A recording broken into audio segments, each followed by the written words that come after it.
In the days when the judges ruled, Israel was a land adrift, a nation surviving between battles and famine, between faith and forgetfulness. But sometimes, the most extraordinary promises are born in the quiet corners of obscurity.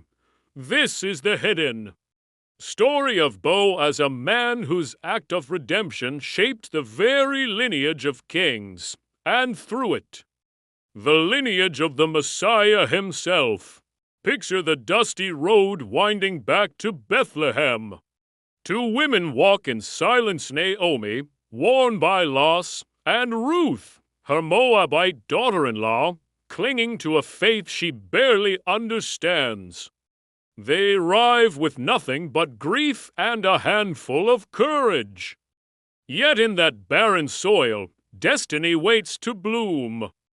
To understand Boaz's story, we must begin with theirs. The Book of Ruth tells us that Ruth, a foreigner, follows Naomi back to Bethlehem after losing her husband. She could have returned to Moab, but she chose loyalty to Naomi and to the God of Israel. It was harvest season when they arrived, and that timing was no accident. In Bethlehem, a man named Boaz owned fields rippling with golden barley. He was a man of substance and integrity, a relative of Naomi's late husband.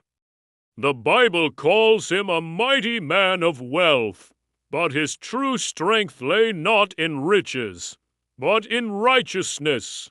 One day, Ruth went out to glean, the ancient practice where the poor followed behind reapers to gather leftover grain. Fate, or rather, divine orchestration, led her to the field of Boaz. When Boaz saw her, he noticed more than her beauty. He saw her devotion. "Who is this young woman?" he asked. When told she was the Moabite who had returned with Naomi, Boaz responded not with prejudice, but with compassion. He said to Ruth, "Do not go to another field. Stay here.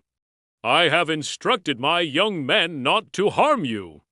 When you are thirsty, drink from the jars the men have filled." Boaz's kindness wasn't casual. It was covenantal, the kind of goodness that reflects the heart of God. And in this field, something eternal began to unfold. Here lies the key to the hidden story of Boaz, the ancient Hebrew concept of the Kinsman Redeemer, or *GOEL*. According to the law of Moses, when a man died without children, his nearest relative could redeem his land and marry his widow to preserve the family name. It was an act of loyalty, duty, and mercy. Boaz understood this law deeply. But more than that, he embodied it. He saw Ruth not as a burden, but as a blessing. She was a foreigner, yes, but faith had grafted her into the promise of Israel. In Ruth's humility and Boaz's righteousness, two destinies intertwined. And though Ruth gleaned only handfuls of grain, she had already found something far greater, grace in the eyes of her Redeemer. One night, under the whispering stars of Bethlehem, Ruth went to the threshing floor. Boaz had just finished winnowing barley, separating grain from chaff, following Naomi's instruction. Ruth approached quietly and lay at his feet, a symbolic gesture of appeal for protection. When Boaz awoke, startled, she said softly, "Spread your cloak over your servant, for you are a redeemer." Those words carried ancient weight, the request of a woman invoking covenant redemption. Boaz could have misread her motives, but he didn't. He understood the purity of her heart. He said, "The Lord bless you, my daughter. You have shown more kindness now than before, because you did not chase after younger men, rich or poor. And now, do not be afraid. I will do for you all that you ask." But there was a complication. Another man was a closer relative, one who had the first right to redeem. Boaz, ever honorable, refused to take what was not rightfully his. He would settle this matter openly at the city gate. At dawn, Boaz gathered the elders of Bethlehem and called forth the nearer kinsman. He presented the case with precision. Naomi, who has come back from Moab, is selling the piece of land that belonged to our brother Elimelech. At first, the man agreed to redeem it. But when Boaz added, "The day you acquire the land, you also acquire Ruth the Moabite," the man hesitated. He declined, fearing it would endanger his own estate. Then Boaz stood before the witnesses and declared, "You are witnesses this day that I have bought all that was Elimelech's, and also Ruth the Moabite to be my wife." And the people answered, "May the Lord make this woman like Rachel and Leah, who together built up the house of Israel." In that moment, redemption was complete. The foreign widow became part of the covenant family, and the man who acted with quiet faithfulness became the ancestor of kings. Soon after, Ruth bore a son, Obed. Naomi, once empty, now held fullness in her arms. The women of Bethlehem said, "Blessed be the Lord, who has not left you without a redeemer this day." But here's where the hidden story of Boaz deepens.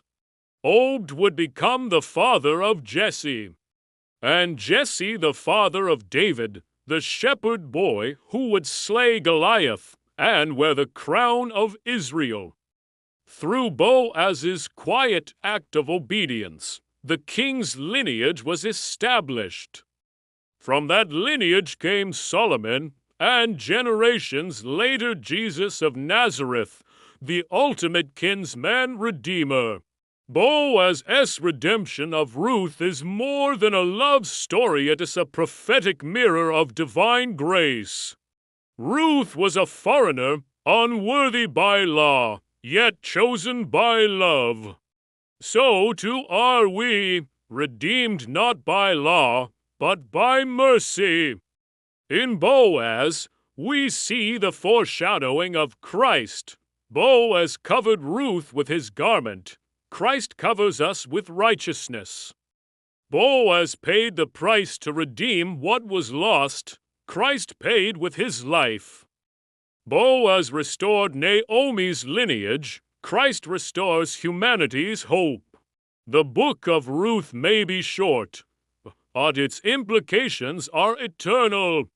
It teaches that redemption is never random. It is orchestrated through faithfulness, humility, and divine timing.